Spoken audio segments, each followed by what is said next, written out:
Chère Cate, cher Todd, quel bonheur et quel honneur de vous avoir avec nous aujourd'hui pour accompagner les 2 films que vous avez fait ensemble à ce jour. Je salue également la présence à nos côtés de Ed Lachman, le formidable directeur de la photographie de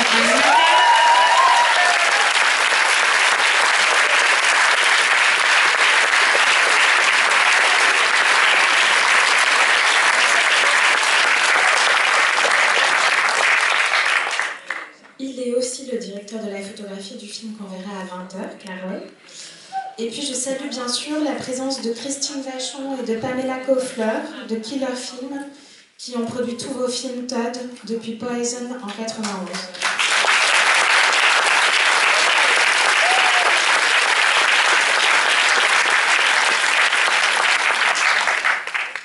Alors nous avons déjà présent, et je salue aussi, excusez-moi, Laura Rosenthal, la directrice de casting.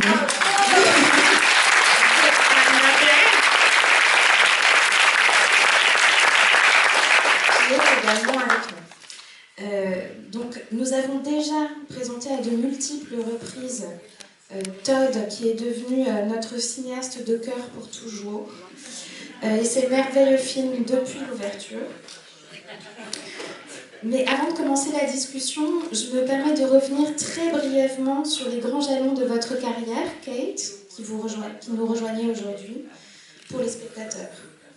Depuis la fin des années 90, vous avez tourné avec les plus grands cinéastes, avec Sally Potter, avec Sam Raimi, Peter Jackson, Jim Jarmusch, Wes Anderson, Martin Scorsese, Alejandro González Iñárritu, Steven Soderbergh, Steven Spielberg, David Fincher, Ridley Scott, Woody Allen dans Blue Jasmine, qui vous a valu l'Oscar de la meilleure actrice, Terrence Malick, Richard Linklater, Guillermo del Toro, Adam McKay, Todd Field dans Tar, qui est sorti tout récemment et dans lequel vous donnez à nouveau une performance éblouissante, et puis bien sûr, à 2 reprises avec Todd Haynes. Votre interprétation dans I'm Not There a été couronnée notamment par la coupe Volpi de la meilleure actrice à la Mostra de Venise, où le film avait été présenté en compétition en 2007. Alors venons-en précisément à I'm Not There. Todd, alors même que vous étiez en train d'écrire le scénario de Loin du paradis au début de l'année 2000, vous vous replongiez dans la musique de Bob Dylan, et l'idée d'I'm Not There commençait à germer. Pourriez-vous nous raconter le processus qui vous a amené à imaginer un biopic très singulier, consacré à une période particulière de la vie de Bob Dylan, et de sa création, sur une décennie, celle des années 60, avec 5 acteurs très différents et une actrice, Cate, pour l'incarner?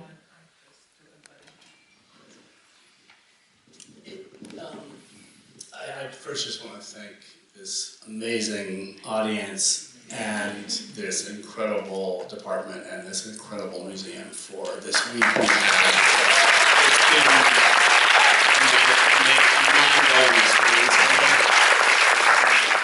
and I cannot thank Cate enough for joining me on this day for these 2 movies. I did watch Carol a few days ago, and I hadn't seen it in a while. But I haven't watched I'm Not There since 2007. I kept meaning to watch it again, and I just have been busy and I haven't watched it. I'm looking forward to watching it, but it's just on, I think, a sort of emotional experience watching it, because it, more than I remember, it kind of comprises so many of my films, and from the oldest, earliest films, even up to the quote from 2 or 3 Things I Know About Her, which I forgot we had sort of bastardized in the script. So it looks backward and forward in my own filmmaking, while of course focusing on the most extraordinary creative artist as a subject, and inherently questions about how we make art, how we create. how we survive the process of creation. And because it's Dylan, this profoundly layered, nuanced reflection and reproduction and recreation of American culture, erupting from the moment of the 1960s and the present tense of the 1960s, but realizing how much the haunted histories of American folklore and traditional culture became inescapable for Dylan at a certain point as part of his project. So all of that it really was like a sort of a thesis project of me studying Dylan and wanting to really use every word, every phrase, every sentence comes from something he wrote or something he was interested in or influenced him, or something that defined the 1960s and its cinema. The idea just came when I found myself getting back into his music after Velvet Goldmine, and with a kind of strange urgency, where I felt something about that voice and that energy and that sense of a kind of fuck all, anything's possible drive was something I sort of was needing in my life. And again, maybe as this happens with all of us, I think, sometimes before you realize how much you even need it, you go somewhere and you're like, oh, right, I need this, I really need this. And it was also a time where his recordings, unreleased recordings, were starting to come out, that Jeff Rosen has been continuing to release ever since. So there's a lot of newly released material from the past that was extraordinary to look at. But I started to read biographies. All the biographies described this protean figure who kept changing wildly fast every few months throughout the 60s in his absorbing of the culture around him. And I just thought that was so fascinating as a potential way of describing him on film. Tout d'abord, je tiens à remercier ce public extraordinaire, le Centre Pompidou, le département film pour la semaine extraordinaire que j'ai passée, et surtout Cate de venir comme ça achever cette semaine-là de la présentation de mes films. C'est un cadeau merveilleux. Moi, je viens de vivre moi-même une très grande expérience émotionnelle, puisque Carol, j'ai eu l'occasion de le revoir ici dernièrement, mais I'm Not There depuis 2007, je n'avais pas eu l'occasion de le revoir, et là ça m'a vraiment frappé. Ça a été une sorte de redécouverte pour moi de voir à quel point tous mes films sont compris dans I'm Not There, depuis les tout premiers jusque la citation de 2 ou 3 choses que je sais d'elle qui est ici modifiée. Ce sont des choses qui me sont revenues et qui m'ont frappé. Ce qui était à l'œuvre à l'époque pour moi, c'était vraiment de me pencher sur l'expérience créative, sur la façon dont on crée la matière même de l'art et la façon dont on survit à la création. C'est ce dont il s'agissait à travers la figure de Dylan, et en l'occurrence ce qui là aussi m'est apparu très clairement, l'omniprésence et la dimension nécessaire du folklore et de la culture populaire américaine dans la définition même de l'être de Dylan. Et donc pour moi, l'idée de faire ce film est venue en fait un peu comme une sorte de contre-coup. Après Velvet Goldmine, je me suis ressentie dans une espèce de besoin et cette espèce d'impulsion qu'il faut faire quelque chose, il faut se lancer, il faut y aller, et peu importe, on y arrivera. Et parfois, je suppose que ça arrive dans la vie de tout le monde, où on anticipe un peu ses propres besoins et ses propres désirs, c'est-à-dire qu'on se retrouve attiré vers quelque chose, on le fait sans savoir à quel point il nous était vital à ce moment-là de notre vie de le faire. Et c'est ce qui s'est passé pour moi sur ce projet, et à travers ce personnage extraordinaire qui était Dylan, cet artiste absolu qui était Dylan, et cette décennie effectivement des années 60 dans sa vie, où il était dans une transformation constante, quasiment tous les quelques mois, il absorbait toute la culture qui l'environnait, et dans cette mesure-là, il a aussi été un formidable concentré de tous les enjeux culturels de l'identité américaine de cette décennie. Kate, lorsque Todd est venu à votre rencontre avec cette idée, somme toute assez folle, et l'envie de vous faire incarner Bob Dylan, quelle a été votre première réaction et comment vous êtes-vous préparé pour vous glisser dans la peau d'une légende vivante, d'un monstre sacré de la musique américaine, qui plus est un homme?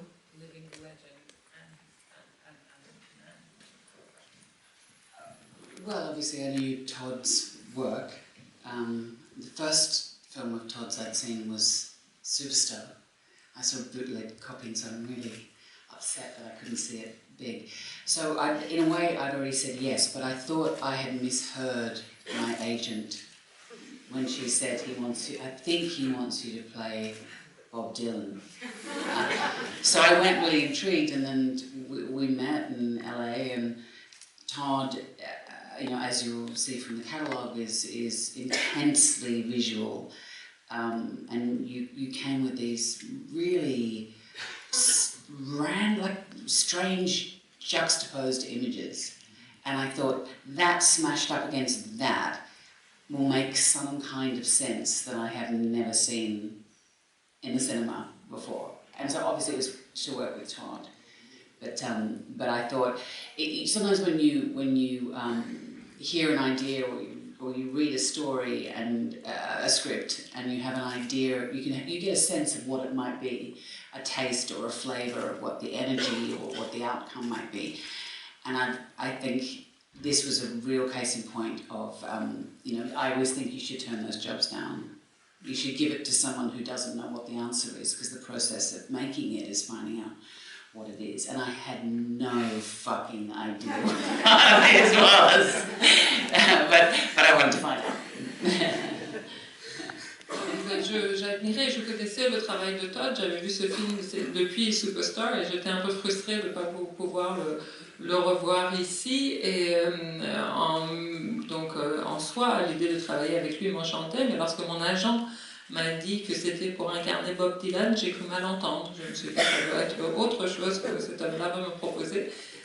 Mais finalement, quand il est venu et qu'on s'est rencontrés à Los Angeles, comme vous avez pu le voir à travers le livre qui est publié à l'occasion de la rétrospective, c'est un homme extrêmement visuel, donc il est déjà venu avec cette juxtaposition d'images, et donc moi je commençais à naviguer dans ce monde visuel-là en me disant comment la fusion de ces images-là, qu'est-ce qu'il essaye de créer à travers ça, et c'est là que ça a commencé à me séduire. En fait, souvent quand vous lisez un scénario, vous commencez à ressentir un parfum, une impression de ce que le résultat final peut être, et c'est ce qui vous tend à peut-être même à écarter un projet dans la mesure où la faisabilité vous paraît trop évidente. Là, je ne voyais pas du tout comment ça allait être, comment on allait faire, mais j'étais persuadée qu'avec lui, on trouverait. But I must say, and I don't know if I've told you this, that in terms of preparation, I was playing Queen Elizabeth, and I kept getting thinner and thinner and thinner, and my corset had to be taken, because I was literally meant to finish filming Elizabeth on the Friday, pick up my kids and travel to Montreal and start shooting on the Monday. And we were living in London at the time, and I was walking on the street with my husband, and I got tunnel vision, and I realised I was having a panic attack. And so I said, I can't do this. I'm going to have to call Todd and tell him I just can't do this. I can't walk off set from playing the Queen of England to playing Bob Dylan. I just haven't got enough time to prepare.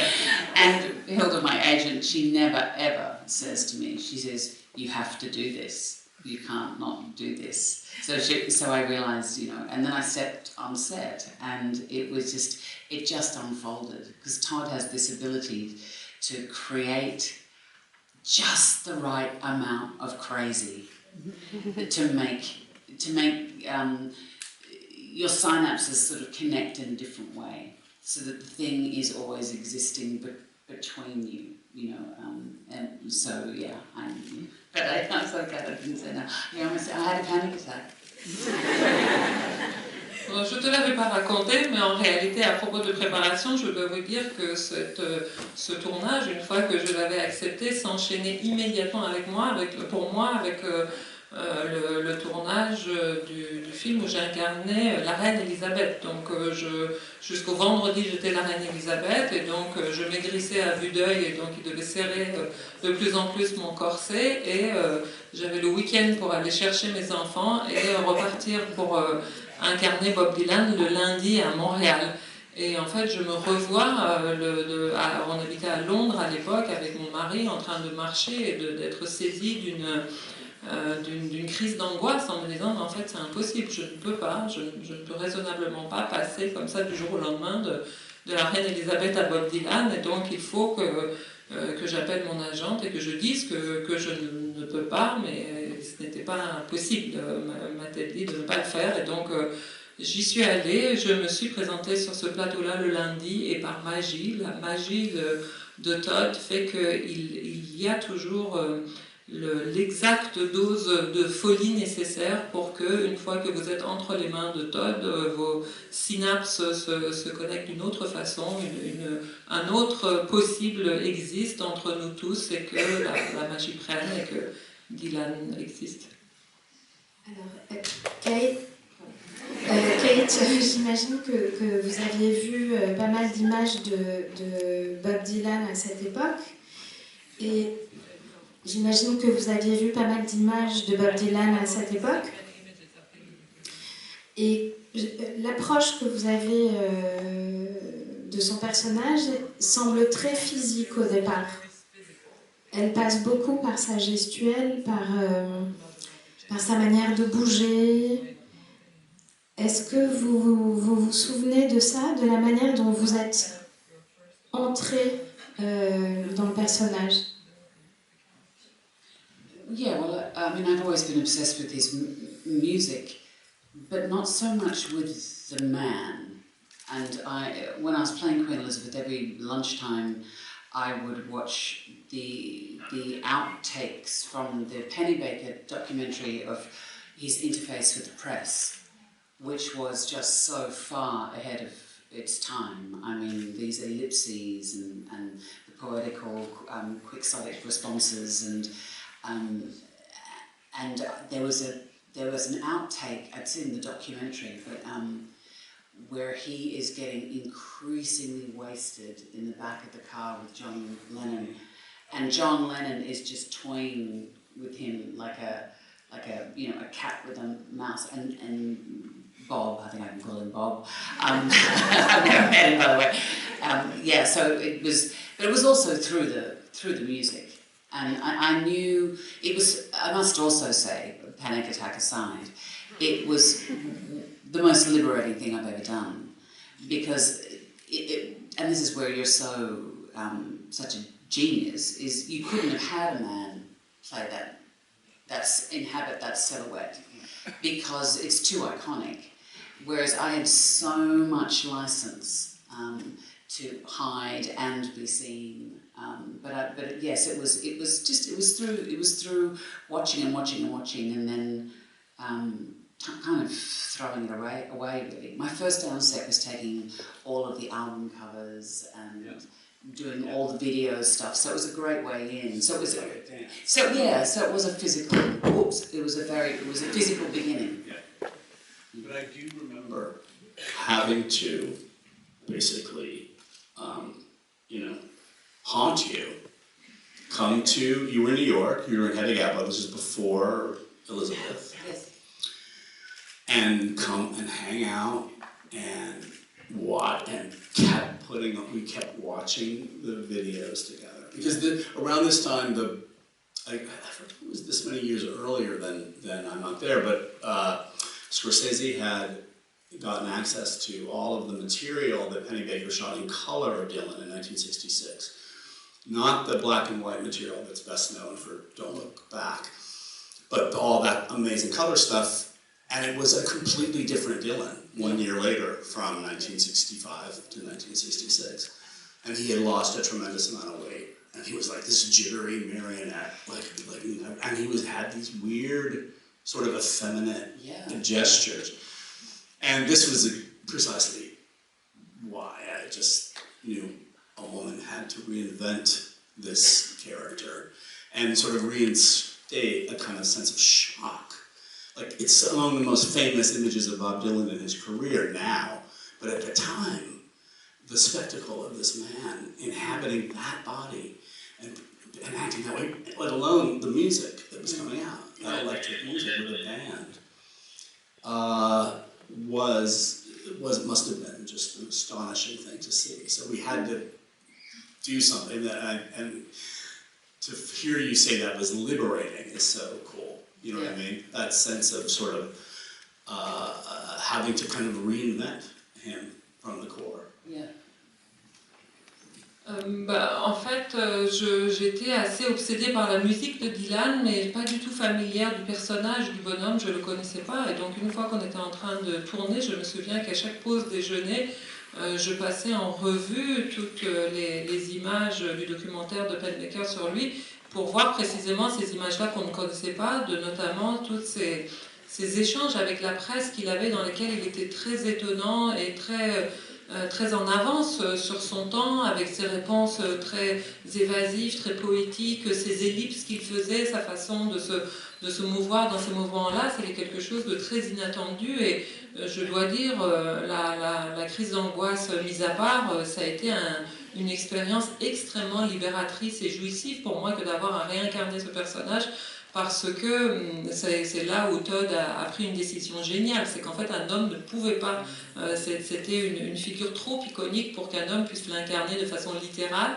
et il fallait la réinterpréter, la rejouer, et moi j'ai eu vraiment toute l'attitude pour le faire et pour le réinventer, et en voyant, en me saoulant de toutes ces images-là où je voyais en fait à quel point c'était quelqu'un de complètement inattendu à cette époque-là. Et Todd dit, moi j'ai le souvenir, encore avant Elisabeth, tu jouais Eda Gabler à New York, et moi je te harcelais un peu, je venais tout le temps te voir, à te montrer précisément toutes ces vidéos, toutes ces images, et notamment toutes les images en couleur auxquelles Scorsese avait eu accès, non pas